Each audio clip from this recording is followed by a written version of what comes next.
നടനും BJP നേതാവുമായ കൃഷ്ണകുമാറിനും അദ്ദേഹത്തിൻ്റെ മകൾ ദിയ കൃഷ്ണയ്ക്കുമെതിരെയുള്ള കേസിൽ ഓരോ ദിവസവും പുതിയ വഴിത്തിരിവുകളാണ് ഉണ്ടാകുന്നത്. ഓരോ ദിവസവും പുതിയ വിവരങ്ങളാണ് പുറത്തു വന്നുകൊണ്ടിരിക്കുന്നത്. ഇപ്പോൾ ഏറ്റവും പുതുതായി പുറത്തു വരുന്ന വിവരപ്രകാരം ഈ ജീവനക്കാരികൾ, തങ്ങളുടെ സ്ഥാപനത്തിൽ ജോലി ചെയ്ത ജീവനക്കാരികൾ അവരുടെ അക്കൗണ്ടിൽ നിന്നും പണം മാറ്റിയിട്ടുണ്ട് എന്നും അതിൽ കൃത്യമായ രേഖകൾ ബാങ്ക് സ്റ്റേറ്റ്മെൻറ്റിൽ നിന്ന് കിട്ടിയെന്നാണ് മനസ്സിലാക്കുന്നത്. അതെ, ഞാൻ ഇന്നലെ നമ്മുടെ അവിടെ പോലീസ് വന്നിട്ടുണ്ടായിരുന്നു, കുറച്ചധികം പോലീസ് വന്നിട്ടുണ്ടായിരുന്നു എൻ്റെ സ്റ്റോറിൽ.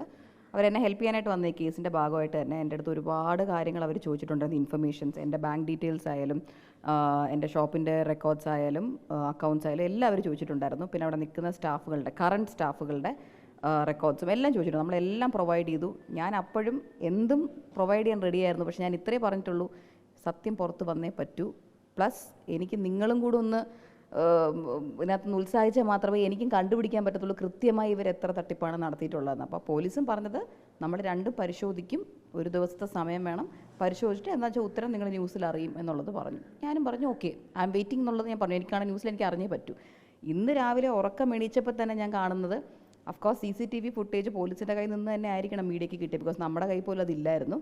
അത് കിട്ടിയിട്ടുണ്ടായിരുന്നു. അതിൽ വ്യക്തമായി കാണിച്ചിട്ടുണ്ട് ഇവരെ കിഡ്നാപ്പ് ചെയ്തിട്ടില്ല, ആരും പിടിച്ച് വലിച്ച് കാറിൽ കയറ്റിയിട്ടില്ല. ഇവർ തന്നെ എൻ്റെ ചേച്ചിയുടെ കൂടെ കാറിൽ സന്തോഷമായി കയറി പോകുന്ന സംഭവമാണ്. പിന്നെ അതല്ലാതെ ഇവരുടെ ബാങ്ക് സ്റ്റേറ്റ്മെൻറ്റിനകത്ത് ഞാൻ ഇന്നലെ അവർ സ്റ്റേഷനിൽ വന്നിരുന്നപ്പോൾ പറഞ്ഞതുപോലെ തന്നെ അവരുടെ ബാങ്കിലോട്ട് പണം വന്നിട്ടുണ്ട്. അതിനി അവരെങ്ങോട്ടൊക്കെ സ്പെൻഡ് ചെയ്തു എന്നുള്ളതും കൂടെ ഒരു പരിശോധന നടക്കുന്നുണ്ട്. പിന്നെ ഏതൊക്കെയാണ് കസ്റ്റമേഴ്സിൻ്റെ അക്കൗണ്ടും ഏതൊക്കെയാണ് ഇവരുടെ ഫാമിലി മെമ്പേഴ്സിൻ്റെ അക്കൗണ്ടെന്നും കൂടെ ഒന്ന് പരിശോധിക്കണം എന്നുള്ളതും പോലീസ് വ്യക്തമാക്കിയിട്ടുണ്ടായിരുന്നു.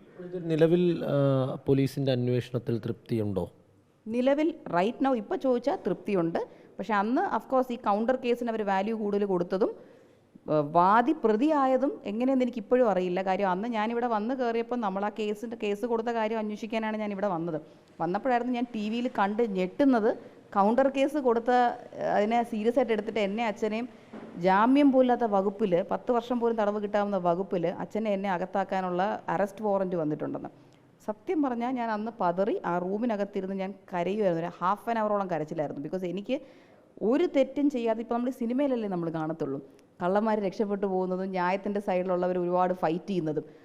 ആ ഒരു സിറ്റുവേഷനിൽ എത്തിയ പോലെയായിരുന്നു. ഞാൻ പതറാൻ തുടങ്ങി. അങ്ങനെ അച്ഛനും അപ്പം എൻ്റെ അടുത്ത് ഇത്രേ പറഞ്ഞുള്ളൂ, നിൻ്റെ ഭാഗത്ത് ശരിയുണ്ടെന്ന് ഇവിടെ ഇരിക്കുന്ന എല്ലാവർക്കും അറിയാം, ചിരിച്ചുകൊണ്ട് പുറത്തിറങ്ങി പോവുക, മാധ്യമങ്ങൾ പുറത്തുണ്ട്, നടന്ന കാര്യം അവരോട് എന്താണെന്ന് വെച്ചാൽ അങ്ങനെ പറയുക, സത്യം ജയിക്കും. ഇത്ര അച്ഛൻ എന്നോട് പറഞ്ഞുള്ളൂ. പുറത്തിറങ്ങി ഞാൻ അതാണ് മീഡിയയുടെ മുമ്പിൽ ഞാൻ സംസാരിച്ചത് വന്നു. ഇപ്പോൾ 69 ലക്ഷമാണ് പറയുന്ന കണക്ക്. നേരത്തെ അച്ഛൻ പറഞ്ഞു, കൃഷ്ണകുമാർ പറഞ്ഞു, ഇത്തരത്തിൽ അതിനേക്കാൾ കൂടുതൽ പോയിട്ടുണ്ടോ എന്ന് സംശയമുണ്ട്. അങ്ങനെ ഒരു സംശയം ഉണ്ടാകാൻ കാരണം എന്താ? കാര്യം 69 എന്ന് പറയുന്നത് ഈ സ്റ്റോക്ക് നഷ്ടപ്പെട്ടു. പിന്നെ ഓഡിറ്റർ പറയുന്നത് കണക്ക് തമ്മിലൊരു കണക്ഷൻ ഇല്ല, ഒരുപാട് സ്റ്റോക്ക് ഓഫീസ് വിട്ട് പോയിട്ടുണ്ടെന്ന് ചെക്ക് ചെയ്തപ്പോൾ കണക്കിൽ മനസ്സിലായി. അങ്ങനെയാണ് വയ്യാതിരുന്ന ഞാനും ഓഫീസിൽ പോയി ചെക്ക് ചെയ്യാൻ വേണ്ടത് കണ്ടുപിടിക്കുന്നത്. പുതിയതായിട്ട് വന്ന ഈ ബോക്സ് കണക്കിന് ഒത്തിരി ഐറ്റംസ് കാണുന്നില്ല, മിസ്സിംഗ് ആണ്. ചിലതുണ്ടെങ്കിൽ തന്നെ ഒരു 20 എണ്ണം വന്നതിൻ്റെ ഒരു 5 6 എണ്ണേ ബാക്കിയുള്ളൂ. അപ്പോൾ ഇത് കണ്ട് ഞാൻ പാനിക്കായിട്ടുണ്ട്. അപ്പോൾ ഇവരുടെ ഫോൺ അന്ന് അവരിവിടെ മേളിൽ വന്ന സമയത്ത് നമ്മുടെ എല്ലാവരുടെയും ഫോൺ ചെക്ക് ചെയ്തിട്ടുണ്ടായിരുന്നു. ഫോൺ ചെക്ക് ചെയ്തപ്പോൾ തന്നെ അതിനകത്ത് ഗൂഗിൾ പേ ട്രാൻസാക്ഷൻസ് നെവർ എൻഡിങ് ആയിരുന്നു, നെവർ എൻഡിങ്. ഒരേ ദിവസം തന്നെ ഇതുപോലെ 60,000 70,000 രൂപയുടെ പേയ്മെൻറ്റ്സ് ഇങ്ങനെ കുട്ടി പേയ്മെൻറ്റ്സ് ആയിട്ട് വന്നുകൊണ്ടിരിക്കുന്നത്, 2000 3000 പോലത്തെ പേയ്മെൻറ്റ്സ്. അപ്പോൾ നമ്മൾ അത് പരിശോധിച്ചപ്പോൾ തന്നെ അതിനകത്ത് ലക്ഷങ്ങളുടെ കണക്കൊണ്ട് 3 പേരുടെ ഫോണും കൂടെ ജോയിൻ ചെയ്യുമ്പോൾ തന്നെ അന്ന് അവർ അവിടെ ഇരുന്ന് നമ്മൾ ചോദിച്ചപ്പോൾ അത് സമ്മതിക്കുകയും ചെയ്തു എടുത്തിട്ടുണ്ട് എന്നുള്ളത്. പക്ഷേ അപ്പോഴും നമ്മൾ ചോദിക്കുന്നുണ്ട്, ക്യാഷായിട്ട് നിങ്ങൾ എത്ര എടുത്തിട്ടുണ്ട്? അത് നമുക്കറിയില്ല, കണക്കില്ല എന്നാണ് പറഞ്ഞുകൊണ്ടിരുന്നത്. അപ്പോൾ ക്യാഷായിട്ട് ഇതിനകത്ത് എത്ര പോയിട്ടുണ്ടെന്ന് നമുക്കറിയില്ല, അത് കണക്കിൽ പോലുമില്ല, സ്റ്റേറ്റ്മെൻറ്റിൽ വരില്ല, പരത്തുമില്ല. അതാണ് ഇന്നത്തെ സത്യാവസ്ഥ. അപ്പോൾ എൻ്റെ മനസ്സ് പറയുന്നത് ഇപ്പം അച്ഛൻ പറഞ്ഞ പോലെ തന്നെ 69 മുകളിൽ പോകാനും ചാൻസ് ഉണ്ട്. ഇപ്പോൾ കൂടുതൽ കസ്റ്റമേഴ്സും നേരിട്ട് പരിചയമുള്ള ആൾക്കാരാകാം, പ്രീമിയം കസ്റ്റമേഴ്സ് ഉണ്ടാകാം, റെഗുലറായി വരുന്നവരുണ്ടാകാം. അപ്പോൾ അവരൊന്നും ഇത്രയും വലിയ തട്ടിപ്പ് നടക്കുമ്പോഴും ദിയെ നേരിട്ടൊന്ന് കോൺടാക്ട് ചെയ്യാൻ തയ്യാറായില്ലേ? ഇല്ല. കാര്യം എന്ന് വെച്ച് കഴിഞ്ഞാൽ ഇവരെല്ലാവരും വിളിക്കുമ്പോൾ ഞാൻ കൊടുക്കുന്ന കോൺടാക്റ്റ് എന്ന് പറയുമ്പോൾ എൻ്റെ പേഴ്സണൽ നമ്പർ അല്ല, ഞാൻ എന്താ പറയുന്നത്, ഓഫീസ് നമ്പറുണ്ട്. അത് ഹാൻഡിൽ ചെയ്യുന്ന കുട്ടിയുടെ പേരാണ് വിനിത. ആ കുട്ടിയെ കോൺടാക്ട് ചെയ്താൽ നിങ്ങളുടെ എല്ലാ കാര്യവും ഡീൽ ചെയ്തതുള്ളൂ. അപ്പോൾ ഇതുപോലെ കോൾ അവർ വിളിക്കുന്നുണ്ടെന്നും പറയുന്നുണ്ട്, വിനിത ഫോൺ എടുത്തു എന്നും പറയുന്നുണ്ട്. അപ്പോൾ ഞാൻ എന്താ ഓക്കെ, ഞാൻ ഏൽപ്പിച്ച ആൾ ചെയ്യുന്ന ഡ്യൂട്ടി ചെയ്യുന്നുണ്ട്. പക്ഷേ ഇതിന് ശേഷം ആ വിളിക്കുന്ന എൻ്റെ ഒരു ഫ്രണ്ട് ആയിക്കോട്ടെ ആരോ ആയിക്കോട്ടെ, അവരവിടെ പോയി അവർക്ക് മേടിക്കാനുള്ള സാധനം അവർ മേടിക്കുന്നു, പൈസ പറഞ്ഞ സ്കാനറിൽ കൊടുക്കുന്നു, അവർ പോകുന്നു. അവരുടെ സർവീസ് ഓക്കെ, നന്നായിരുന്നു, അവർക്ക് കിട്ടേണ്ട നല്ല ക്വാളിറ്റി ജ്വല്ലറിയും കിട്ടി. ഞാൻ ഏൽപ്പിച്ച ആളെയാണ് അവർ വിളിക്കുന്നത്. അപ്പോൾ അവർക്കിനകത്ത് സംശയം തോന്നേണ്ട കാര്യമില്ലല്ലോ. ഇത് എവിടെയാണ് പിന്നെ മിസ്സിംഗ് ഉണ്ടെന്ന് മനസ്സിലായത്? മനസ്സിലായില്ല. എവിടെയാണ് മിസ്സിംഗ് ഉണ്ടെന്ന് ആദ്യമായി മനസ്സിലാകുന്നത്? ആക്ച്വലി ഇപ്പോൾ അച്ഛൻ പറഞ്ഞത് നിങ്ങൾ കേട്ടെന്ന് തോന്നുന്നു. ആദ്യം തന്നെ 1-2 കാര്യത്തിൽ വരെ എനിക്ക് സംശയം ഉണ്ടായിരുന്നു. പക്ഷേ എന്നാലും ഞാനത് എൻ്റെ ഒരു ഓവർ തിങ്കിങ്, ഇപ്പോൾ പ്രഗ്നൻ്റ് ഒക്കെ ആയതുകൊണ്ടുള്ള ഹോർമോൺ ഇഷ്യൂ കാരണം ഓവർ തിങ്കിങ് ഒക്കെ ആണെന്നാണ് ഞാൻ വിചാരിച്ചത്. കാരണം ഇവർ ചില സമയത്ത് എൻ്റെ വീട്ടിൽ സ്റ്റോക്ക് വരുമ്പോൾ ഞാനും ഹസ്ബൻഡും കൂടി ഇരുന്ന് എണ്ണിയായിരുന്നു നമ്മുടെ വെബ്സൈറ്റിനകത്ത് സെറ്റ് ചെയ്തുകൊണ്ട്. വെബ്സൈറ്റിനകത്ത് കൃത്യമായി ഓരോ ഡിസൈൻ ഇന്ന സ്റ്റോക്ക് വെച്ചുണ്ട്, വ്യക്തമായതുണ്ട് അതിനകത്ത്. അപ്പോൾ അത് ഇടയ്ക്കിടയ്ക്ക് തെറ്റാൻ തുടങ്ങി. ഞാൻ ഇതുപോലെ 10, 20 എന്ന് പറഞ്ഞ് കൊടുക്കുന്ന സാധനങ്ങൾ ഒരാഴ്ചക്കകത്ത് ഇവർ പറയും, ചേച്ചി ഇതിപ്പോൾ 8ാമതൊരു കസ്റ്റമർ അത് ഓർഡർ ചെയ്തു, അവർക്ക് കൊടുക്കാനില്ല. അപ്പോൾ ഞാൻ പറയില്ലടോ, അത് 10 എണ്ണം ഉണ്ട്. ഇല്ല, 7 എണ്ണേ ഉണ്ടായിരുന്നുള്ളൂ, നമ്മളിവിടെ വന്നപ്പോൾ കൗണ്ട് ചെയ്തതല്ലേ. അന്ന് ഈ 3 പേരും പറയുമ്പോഴല്ലോ ഒരാളെ മാനിപ്പുലേറ്റ് ചെയ്യാൻ കുറച്ച് എളുപ്പമാണ്. അപ്പോൾ ഞാൻ ഓഫീസിലോട്ടും പോകുന്നില്ല, കണക്കാ സമയത്ത് ഞാൻ ചെക്ക് ചെയ്തതുമില്ല വന്ന സ്റ്റോക്കിൻ്റെ. അവിടെയാണ് പറ്റിയത്. 1-2 കാര്യം ചോദിച്ചു കഴിഞ്ഞാൽ എൻ്റെ കെയർലെസ്നെസ് ഉണ്ടെന്ന് ഞാൻ സമ്മതിക്കുന്നു. പക്ഷേ അതിന് അവർ പ്രഗ്നൻ്റ് ആയിട്ടുള്ള ഒരാളാകുമ്പോഴത്തേക്കും കെയർലെസ്നെസ് ഉണ്ടാകുമെന്ന് അറിഞ്ഞുകൊണ്ട് തന്നെ അത് ചൂഷണം ചെയ്യുമായിരുന്നു. അപ്പോൾ ഈ കഴിഞ്ഞ കുറച്ച് ദിവസങ്ങളിൽ ആദ്യ ദിവസം വന്ന പ്രതികരണത്തിനപ്പുറത്തേക്ക് പിന്നീട് ഈ പെൺകുട്ടികളുടെ പ്രതികരണം ആരും കണ്ടിട്ടില്ല, അവർ പുറത്തേക്ക് വന്നിട്ടില്ല. അപ്പോൾ അങ്ങനെ ഒരു അബ്സ്കോണ്ടിങ്ങിനൊരു സാധ്യത എന്താണ് കാണുന്നത്? അല്ല, ഇതിനകത്ത് ഒരു മീഡിയ പ്രവർത്തകനകത്ത് വന്നപ്പോൾ നമ്മളോട് പറഞ്ഞൊരു കാര്യം, അന്ന് അവർ സോഷ്യൽ മീഡിയയുടെ വെളിയിൽ വന്ന് വലിയ സംസാരമൊക്കെ നടത്തി. അന്ന് അവർ പറഞ്ഞിരുന്നത് അടുത്ത ദിവസം ഏതോ 11 മണിക്ക് എന്തോ എക്സ്ക്ലൂസീവിൽ അവർ വരാമെന്ന് സമ്മതിച്ചിട്ടുണ്ടായിരുന്നു. പക്ഷേ പിന്നീട് അടുത്ത ദിവസം വിളിച്ചപ്പോൾ ആരും ഫോൺ എടുക്കുന്നുമില്ല. എടുത്ത ഏതൊരാൾ പറയുകയും ചെയ്തു നമുക്ക് താല്പര്യമില്ല ഇൻ്റർവ്യൂ തരാൻ. കാര്യം ആ സമയം കൊണ്ട് ഓവർനൈറ്റ് ഇവരുടെ തെളിവ് മുഴുവൻ പുറത്ത് വിട്ട് കഴിഞ്ഞു എൻ്റെ അമ്മയുടെ ചാനലിലൂടെ.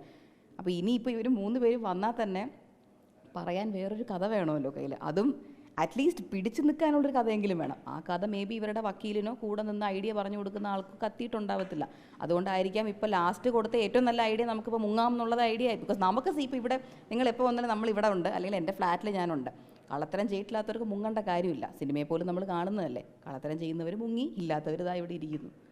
ഇപ്പോൾ പോലീസിൻ്റെ ഭാഗത്ത് നിന്ന് കഴിഞ്ഞ ദിവസം ഈ തെളിവുകൾ ശേഖരിച്ചു, സ്റ്റേറ്റ്മെൻ്റ് എടുത്തു എന്നൊക്കെ പറഞ്ഞു. ആദ്യഘട്ടത്തിലുണ്ടായിരുന്ന ആ ഒരു പ്രശ്നത്തിലുള്ള കാരണം, അതായത് ദിയ തന്നെ സൂചിപ്പിച്ചു, ആദ്യഘട്ടത്തിൽ പോലീസിൻ്റെ ഭാഗത്തു നിന്ന് ഒരു മോശം എക്സ്പീരിയൻസ് ഉണ്ടായിരുന്നു. അതിനെന്തെങ്കിലും കാരണങ്ങളുണ്ട് എന്ന് കരുതുന്നുണ്ടോ? അതെനിക്ക് പേഴ്സണലി അറിയത്തില്ല. ബിക്കോസ് ഞാൻ സ്റ്റേഷനിൽ പോയിട്ടില്ല. എൻ്റേതായിരുന്നു കേസെങ്കിലും എനിക്കന്ന് ഒട്ടും വയ്യാതിരുന്നതുകൊണ്ട്, കാരണം ഈ കാര്യങ്ങൾ കണ്ടുപിടിക്കുന്ന സമയത്ത് ഞാൻ ഒരു ദിവസം ഹോസ്പിറ്റലൈസ്ഡായി. BP കൂടിയിട്ട് BPയുടെ ഇഷ്യൂ വന്നു. കാര്യം എനിക്ക് ഇവരുടെ അടുത്ത് എൻ്റെ ഷൗട്ട് ചെയ്യുന്ന ഓഡിയോ ചിലപ്പോൾ നിങ്ങൾ കേട്ടിട്ടുണ്ടാവും. അന്ന് രാത്രിയും അതിൻ്റെ അടുത്ത ദിവസവും ഇതുപോലെ ഒരുപാട് കരഞ്ഞിട്ടുണ്ടായിരുന്നു. ഞാൻ ഒത്തിരി കരഞ്ഞിട്ട് ഇതുപോലെ ഹോസ്പിറ്റലിലായി ഡോക്ടർ എൻ്റെ അടുത്ത് പറയുകയും ചെയ്തു, തൽക്കാലം 2 ദിവസം എവിടെയും പോകേണ്ട, വീട്ടിൽ കിടക്ക് എന്നുള്ളത് പറഞ്ഞു. ആ സമയത്തായിരുന്നു അച്ഛൻ 1-ാം തീയതി കേസ് രജിസ്റ്റർ ചെയ്യാനായിട്ട് മ്യൂസിയം പോലീസ് സ്റ്റേഷനിൽ പോകുന്നത്. അപ്പോൾ അവിടെ അച്ഛനുണ്ടായ അനുഭവം എന്താ എന്നുള്ളതൊന്നും ഞാൻ ചോദിച്ചിട്ടില്ല. പക്ഷേ എനിക്ക് ആകെ അറിയാമെന്നുള്ളത്, നമ്മൾ 1-ാം തീയതി കേസ് കൊടുത്തു, ഇവർ 2-ാം തീയതിയോ 3-ാം തീയതിയോ കൗണ്ടർ കേസ് കൊടുത്തു. 1-ാം തീയതി ആദ്യം കേസ് കൊടുത്തതേ ഒരു പരാതിയാണ്. അതിനെക്കുറിച്ച് അന്വേഷിക്കാതെ കൗണ്ടർ കേസിന് പ്രാധാന്യം കൊടുത്ത് എൻ്റെ അച്ഛൻ്റെ അഗൻസ്റ്റ് ജാമ്യമില്ലാത്ത വകുപ്പിൽ ഒരു കേസ് ഫയൽ ചെയ്ത് എന്തിനാന്നുള്ളത് എനിക്കത് ആരാ ചെയ്തതെന്ന് എനിക്ക് അവരുടെ അച്ഛനറിയായിരിക്കും. But whatever it is, അത് പോലീസിൻ്റെ ഭാഗത്ത് നിന്ന് എനിക്കൊരു ഇഷ്യൂ ആയിട്ട് ഫീൽ ചെയ്തു. അതെന്തുകൊണ്ട് അവർ ചെയ്തു എന്ന് എനിക്കറിയാം. അതിൻ്റെ പിന്നിൽ ആരെങ്കിലും ഉണ്ടോ എന്നും എനിക്കറിയില്ല. ബിക്കോസ് എനിക്ക് ഈ പൊളിറ്റിക്സ് ഒന്നും അറിയാവുന്ന ഒരാളല്ല ഞാൻ. എനിക്ക് ബിസിനസ്സേ അറിയാമോ, എനിക്ക് വേറെ ഒന്നും അറിയില്ല. അപ്പോൾ അതിൻ്റെ പിന്നിൽ ആരെങ്കിലും ഉണ്ടെങ്കിൽ തന്നെ അത് വളരെ മോശമായെന്ന് എനിക്ക് പറയാനുള്ളൂ. അത് അന്ന് കാര്യം നമ്മൾ കൊടുത്തത് വേണമല്ലോ ആദ്യം പരിശോധിക്കാൻ. കാരണം അവരുടെ ബാങ്ക് സ്റ്റേറ്റ്മെൻറ്റ് മാത്രം അന്ന് പരിശോധിച്ചാൽ അച്ഛൻ്റെ എൻ്റെയും പേരിൽ വന്ന കൗണ്ടർ കേസ് വാലിഡേ അല്ലല്ലോ അപ്പോൾ തന്നെ. അപ്പോൾ അതുകൊണ്ട് അതിനായി ഒരു ചെറിയ വിഷമമുണ്ട്. പക്ഷേ ഇപ്പോൾ അഫ്കോഴ്സ് എല്ലാവരും തെളിവ് കണ്ടു കഴിഞ്ഞു സോഷ്യൽ മീഡിയ. ഇപ്പോൾ പോലീസായാലും എല്ലാവർക്കും അതിൻ്റേതായ ഒരു സീരിയസ്നെസ്സും തെളിവുകളും പുറത്തു വന്നപ്പോൾ മനസ്സിലായി ആരുടെ ഭാഗത്തെ തെറ്റ്, ആരുടെ ഭാഗത്തെ പ്രശ്നം എന്നുള്ളത്. ഈ സ്കാമിൽ ഈ പെൺകുട്ടികൾ മാത്രമാണ് എന്ന് കരുതുന്നുണ്ടോ, അതോ അവർക്ക് പിന്നിൽ ബാക്ക് സപ്പോർട്ടിന് ആരെങ്കിലും ഉണ്ടെന്ന് കരുതുന്നുണ്ടോ? അല്ല, എനിക്കിപ്പോൾ കൺമുമ്പിൽ കാണുന്നതല്ല എനിക്ക് പറയാൻ പറ്റും. എന്നെ പറ്റിച്ചത് ഈ 3 പേരാണ്. അഫ്കോഴ്സ് ഇവരുടെ ഹസ്ബൻഡ്സിനകത്ത് ഉണ്ടാവണം. കാര്യം നമുക്ക് കിട്ടിയൊരു റിപ്പോർട്ടിനകത്ത് ഇതിൽ 2 പേരുടെ ഹസ്ബൻഡ്സ് ഉണ്ട്. ഒന്ന് വിനിതയുടെ ഹസ്ബൻഡാണ് ആദർശ്.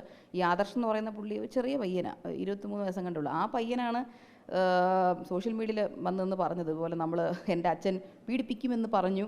അങ്ങനെ ആ പുള്ളിയാണ് ഇന്നിവിടെ ഏറ്റവും കൂടുതൽ കാലി വീണ് കരഞ്ഞുകൊണ്ടിരുന്നത്. ആ പുള്ളി നമ്മുടെ അടുത്ത് ഇങ്ങനെയും പറഞ്ഞിട്ടുണ്ടായിരുന്നു, നിങ്ങൾ പുള്ളിയോട് തന്നെ ചോദിക്കണം, ഇത് എൻ്റെ ഭാര്യ എന്തോ 6 മാസം മെൻ്റൽ ഹോസ്പിറ്റലിലായിരുന്നു. അപ്പോൾ അതിൻ്റേതൊക്കെ ആയ ഇതൊക്കെ കാണിക്കാറുണ്ട്. പുള്ളിക്കാരിക്ക് എന്തോ ആങ്സൈറ്റി ഇഷ്യൂ, മെൻ്റൽ ഇഷ്യൂ ഒക്കെ ഉണ്ട്. അപ്പോൾ അതേപോലെ ഞാൻ എൻ്റെ സ്റ്റേറ്റ്മെൻറ്റിൽ കൊടുത്തിട്ടുള്ളൊരു കാര്യമായിരുന്നു, പുള്ളിക്കാരി കഴിഞ്ഞ വർഷം ജാനുവരിയിൽ ജോയിൻ ചെയ്തിട്ട് മാർച്ച് ആയപ്പോൾ ഇറങ്ങി ടെല്ലിങ് ഒരു ഹോസ്പിറ്റലിൽ പോകണം, അഡ്മിറ്റ് ആവണം എന്ന് പറഞ്ഞിട്ട്. മേ ബി അത് ഈ മെൻ്റൽ ഹോസ്പിറ്റലാണോ എന്ന് എനിക്കറിയില്ല. അത് ആ ഭർത്താവിനോട് തന്നെ ചോദിക്കണം, നിങ്ങൾ ചോദിച്ചറിയണം. അപ്പം കുടുംബപരമായി എന്തെങ്കിലും ഇഷ്യൂ ഉണ്ടോ എന്ന് എനിക്കറിയില്ല. പക്ഷേ ആ പുള്ളി ഇതിനകത്ത് പറയുന്ന സ്റ്റേറ്റ്മെൻറ്റ് കണ്ട് സത്യം പറയാലോ ഞാൻ ഞെട്ടിപ്പോയി. ഈ ആദർശ് എന്ന് പറയുന്ന ഒരാൾ, കാരണം ഇവിടെ വന്ന് കിട്ടുന്ന ഏറ്റവും കൂടുതൽ നമ്മുടെ കാല് പിടിച്ച് ഇത് ന്യൂസിൽ പറയല്ലേ ചേച്ചി എന്ന് പറഞ്ഞുകൊണ്ടിരുന്നവൻ അവനായിരുന്നു. അവൻ ഇങ്ങനെ കാല് മാറി വൃത്തിയായിട്ടൊരു സ്വഭാവം കാണിച്ചാലത് ഞാൻ വിചാരിച്ചിട്ടില്ലായിരുന്നു.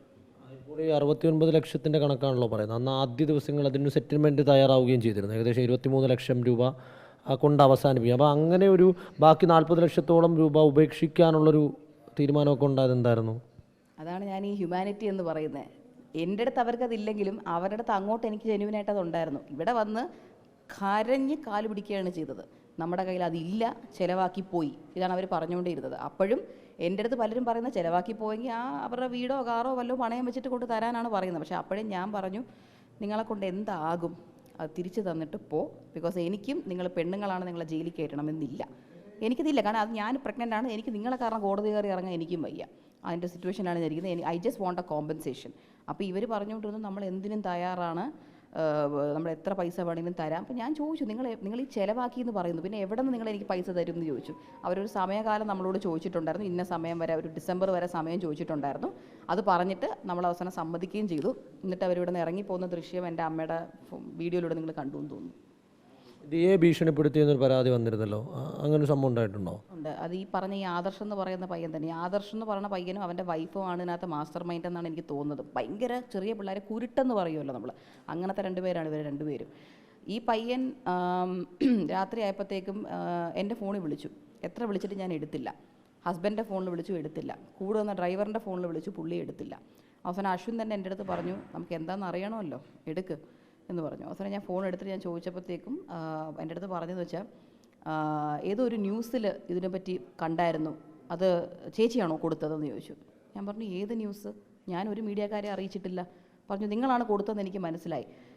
നമ്മളിന്നൊരു കോമ്പൻസേഷന് റെഡി ആയതാണല്ലോ, നമ്മളൊരു 8 ലക്ഷം രൂപ നിങ്ങൾക്ക് തന്നതാണല്ലോ. അപ്പോൾ നമുക്കൊരു കാര്യം ചെയ്യാം, അതായത് പേപ്പറിൽ നിങ്ങളൊന്ന് എഴുത്. ഞാൻ ചോദിച്ചു, എന്ത് പേപ്പറിൽ ഞാൻ എഴുതണമെന്ന്? നിങ്ങളൊന്ന് എഴുത്, നമ്മൾ ഇത്രയും പണം തന്നു. ഞാൻ പറഞ്ഞു, ഡേ, ഇത്രയും പൈസ നീ കട്ടു, അതിൽ നിന്നൊരു 1% പോലും എനിക്ക് തിരിച്ചു തന്നിട്ടില്ല, എന്നിട്ട് ഞാൻ പേപ്പറിൽ എഴുതി തരണമെന്ന് ചോദിച്ചു. ആ എഴുതി തന്നിട്ടേ വിടുന്നുള്ളൂ. അപ്പോൾ ഞാൻ പറഞ്ഞു, ആണല്ലേ, ശരി, എന്നൊരു കാര്യം എൻ്റെ അച്ഛനെ ഞാൻ കണക്ട് ചെയ്യാം, അച്ഛൻ്റെ അടുത്ത് എഴുതി തരാൻ പറയാൻ മതി എന്ന് പറഞ്ഞു. കട്ട് ചെയ്തതും എൻ്റെ അച്ഛൻ വിളിച്ചു. അതിനുശേഷമുള്ള കോൾ നിങ്ങൾ കേട്ടു മീഡിയക്കകത്ത്. അതാണ് സംഭവിച്ചത്. ഇനി എന്താണ് നമ്മുടെ ഒരു പ്ലാൻ? ഇങ്ങനെ തന്നെ നിയമപരമായി മുന്നോട്ട് പോവുകയാണ്? ഇനി നിയമപരമായി മുന്നോട്ട് പോകാനേ താല്പര്യമുള്ളൂ. എനിക്ക് ഇപ്പോൾ അച്ഛൻ പറഞ്ഞ പോലെ തന്നെ പണം കിട്ടിയില്ലെങ്കിലും കുഴപ്പമില്ല. പക്ഷേ ഈ 3 ക്രിമിനൽസ് ഈ ഭൂമിക്ക് സത്യം പറഞ്ഞു കഴിഞ്ഞാൽ എല്ലാം കൂടെ ചേർത്തൊരു 100 കിലോ ഭാരമുണ്ട്. ആ ഭാരം എത്രയും പെട്ടെന്ന് ജയിലിലോട്ട് മാറ്റണമെന്ന് എനിക്ക് പറയാനുള്ളൂ. അത്തരത്തിൽ നിയമപരമായി തന്നെ മുന്നോട്ട് പോകാനാണ് ദിയയുടെ തീരുമാനം. വീഡിയോ ജേർണലിസ്റ്റ് സച്ചിനൊപ്പം റിപ്പോർട്ടർ ഗോപാൽ ശിലാസനൽ, ഇൻ റിപ്പോർട്ടർ, തിരുവനന്തപുരം.